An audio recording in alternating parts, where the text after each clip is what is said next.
Bueno, ya hemos llegado al encuadre, estamos establecidos y ahora vamos a empezar con la clase número 14. Vamos a preparar y preconfigurar el equipo. Lo primero que vamos a ver es qué objetivo vamos a utilizar en este caso. Recordar que yo trabajo con varios objetivos de diferentes focales fijas, además del objetivo zoom. Pero en este caso, como tengo el tren en una situación controlada, es decir, que no le tengo que hacer, por ejemplo, una fotografía por delante y otra por detrás, es decir, que el tren va a pasar por un punto fijo y yo lo tengo controlado, voy a utilizar un objetivo fijo. Y os voy a explicar cuál y por qué he tomado esta decisión. Para este encuadre en el que estamos, voy a utilizar el 40 mm. Lo tengo por aquí por la mochila, así que vamos a montarlo. ¿Por qué voy a utilizar el 40 mm? Porque con el 24, por ejemplo, me quedo demasiado lejos del tren. Y además saco elementos del paisaje que no me interesa sacar, como una valla que hay en primer plano, que no es esta, sino una que está un pelín más abajo. Y además sale mucho la ladera de la montaña en la que precisamente estamos ahora mismo situados. Por lo cual el 40 lo he descartado. El 50 mm tampoco sería una buena opción, ya que me voy demasiado lejos y saco muy poco en la fotografía los pilares del puente y el agua, que son un elemento bastante icónico de este paisaje en el que estamos.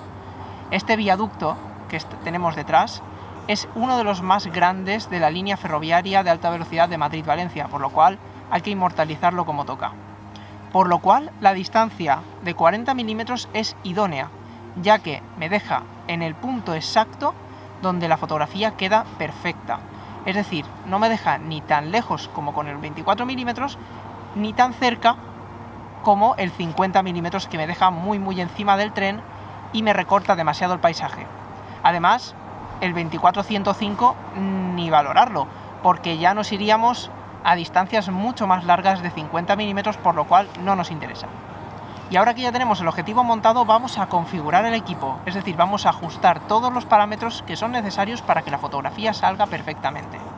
El primer ajuste que siempre tengo presente para poder realizar la fotografía es el punto de medición de luz. Recordar que las cámaras tienen diferentes formas de medir la luz que hay en una fotografía. Tenemos, por ejemplo, medición preponderada al centro, medición puntual, matricial, etc. En este caso yo voy a utilizar la medición puntual. ¿Por qué? Básicamente porque me da mucha exactitud. Es decir, me permite encuadrar, por ejemplo, al cielo, medir la luz en el cielo y ajustarla, y luego bajar el encuadre a la zona de sombras, medir la luz y ajustarla. Es decir, que con este modo de medición consigo el balance de luz perfecto para la fotografía. He de decir también que este modo lo utilizo siempre, nunca lo suelo cambiar. Vamos ahora a un elemento clave de la fotografía, el triángulo de la exposición. Velocidad, diafragma e ISO. En primer lugar, la velocidad. ¿Qué hago con ella? Pues la verdad es que en este caso hay que tenerla muy presente. No podremos disparar a valores de, por ejemplo, 1 partido de 200, o 1 partido de 100, o incluso 1 partido de 640. En las líneas de ferrocarril convencional, los trenes no van tan rápido como por aquí. En este tramo, los trenes ya alcanzan velocidades de 300 km por hora. Por lo cual, el factor velocidad va a ser clave en la cámara para determinar que el tren salga borroso o no. Ten muy presente la velocidad. Yo en este caso, por ejemplo, voy a utilizar una velocidad de 1 partido de 4000. Esta velocidad me va a congelar perfectamente el movimiento del tren. ¿Y cómo sabéis cómo seleccionar una velocidad u otra? La práctica hace maestros, y la verdad es que esto se aprende a base de práctica, de disparar una y otra vez y probar situaciones de noche, de día. En 1000 aspectos hay que tener muy presente la velocidad, ya que estamos fotografiando sujetos que se mueven. Ahora vamos a ver el diafragma. Como bien sabéis, el diafragma, aparte de regularnos la cantidad de luz que tenemos en la fotografía, también nos regula la profundidad de campo. Si no sabes qué es la profundidad de campo, recuerda que en el curso al que ya te he redirigido, el curso de Aprende a utilizar tu cámara, que lo tenéis gratuito en esta academia, podéis saber qué son todos estos conceptos. Volvemos al diafragma. Recordad que nos regula la profundidad de campo, como ya he dicho, y además nos regula la luz, por lo cual lo que tenemos que buscar es un balance. En este caso tenemos una baza a favor nuestra, y es que no estamos cerca del sujeto, es decir, que el tren está a unos 30-40 metros de nosotros. Esto va a hacer que aunque enfoquemos, por ejemplo, a la zona más cercana a nosotros, que es la zona de las vías, aunque pongamos un diafragma bastante abierto, por ejemplo f2.8, vamos a tener una profundidad de campo muy amplia, es decir, que vamos a enfocar prácticamente hasta la montaña del fondo. Yo en este caso, jugando con la velocidad, me sale que un diafragma bueno para tener la imagen bien expuesta es 4.5, por lo cual lo voy a dejar así, en f4.5. Y el último parámetro que nos va a cerrar el triángulo de la exposición es la sensibilidad ISO. La sensibilidad es la que va a acabar de ajustar la exposición de nuestra fotografía. Si recordáis, hemos ajustado la velocidad a un valor bastante alto para poder congelar el sujeto. El diafragma lo hemos dejado en 4.5, ya que así tenemos una buena profundidad de campo y además tenemos un buen equilibrio de luz. Por último, en la ISO no la vamos a poder dejar muy baja porque estamos utilizando una velocidad muy alta. Así, por ahí tenemos compañía.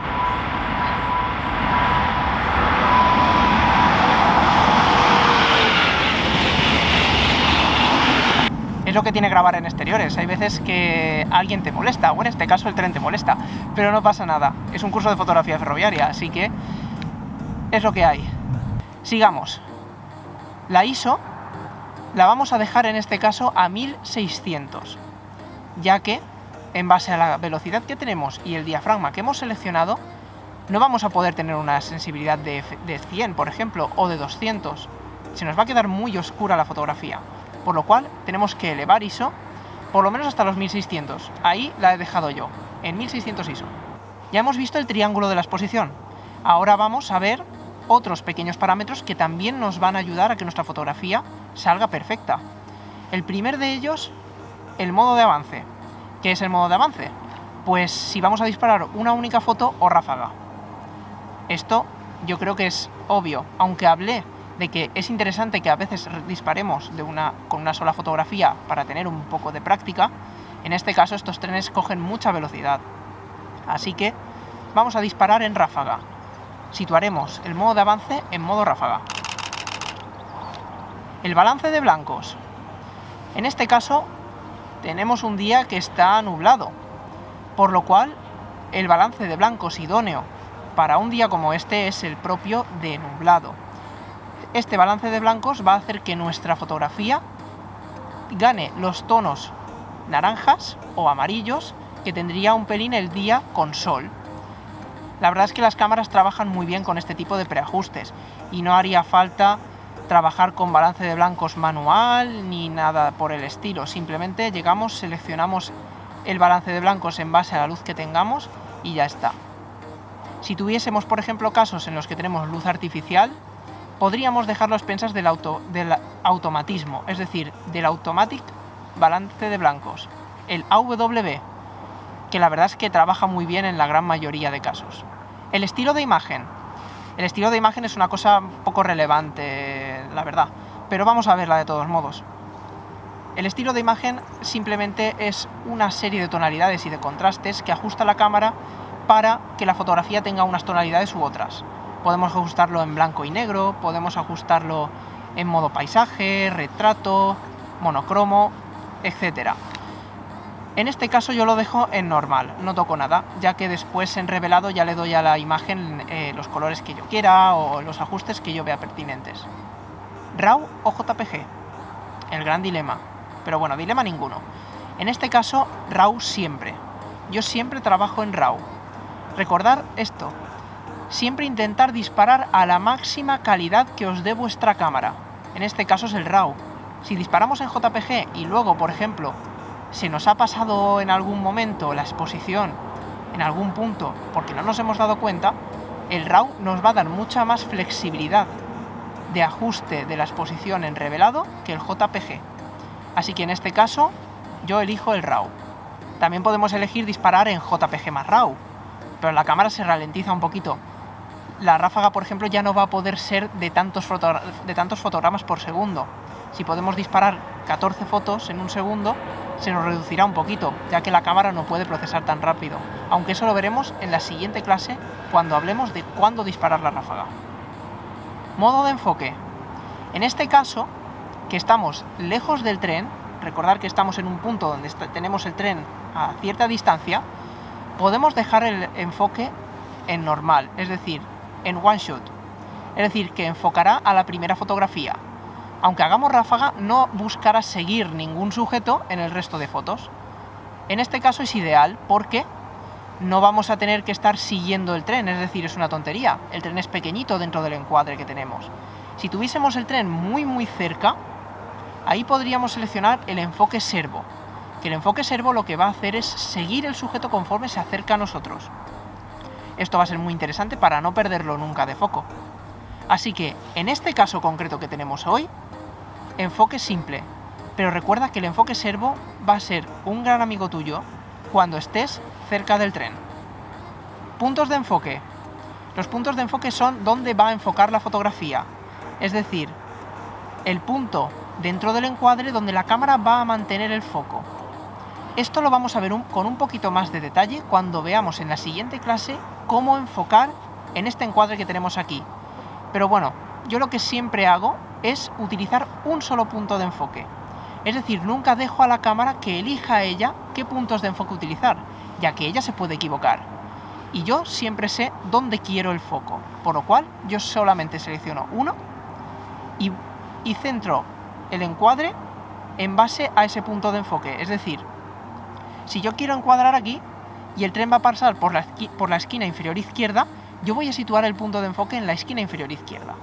¿Para qué? Para no tener que reencuadrar y que el punto de enfoque siempre se mantenga en ese punto que yo le he seleccionado. Y por último, las configuraciones personalizadas de la cámara. Esto es ya un poco más personal, ya se dice personalizadas. Esto es si queremos que la cámara varíe su función en cada uno de los botones. Las cámaras que son un poquito más avanzadas permiten que en diferentes botones cambies lo que hace. Es decir, si yo tengo este botón de aquí y le quiero asignar otra función diferente a la que tiene programada de fábrica, lo puedo hacer. Lo más interesante que yo os quiero comentar aquí es que yo tengo disociado el enfoque del disparador. Es decir, yo no disparo con el mismo botón que enfoco. Cuando cojáis vuestra cámara os daréis cuenta de que con el mismo botón que disparáis, previamente la cámara enfoca. Yo lo que hago es enfocar a través del AF-ON. No todas las cámaras tienen este botón, pero las que sí lo tienen es muy útil para enfocar previamente y tener el foco ya asegurado antes de disparar la fotografía. Así, en el caso de que, por ejemplo, la cámara no encuentre foco, yo no voy a perder la imagen, ya que si disparamos a la vez que enfocamos en el mismo botón, la cámara tendrá que esperar a disparar hasta que esté en foco. Es decir, previamente la cámara, hasta que no haya encontrado el punto de enfoque y lo tenga clavado, no va a disparar.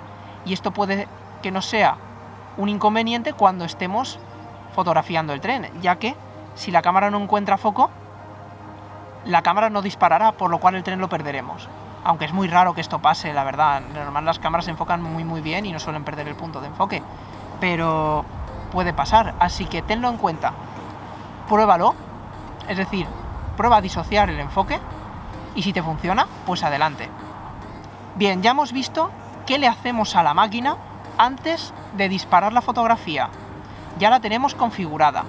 Así que ahora vamos a pasar a la siguiente clase en la que ya vamos a disparar la fotografía que venimos planeando desde hace clases. Venga, vamos a ello.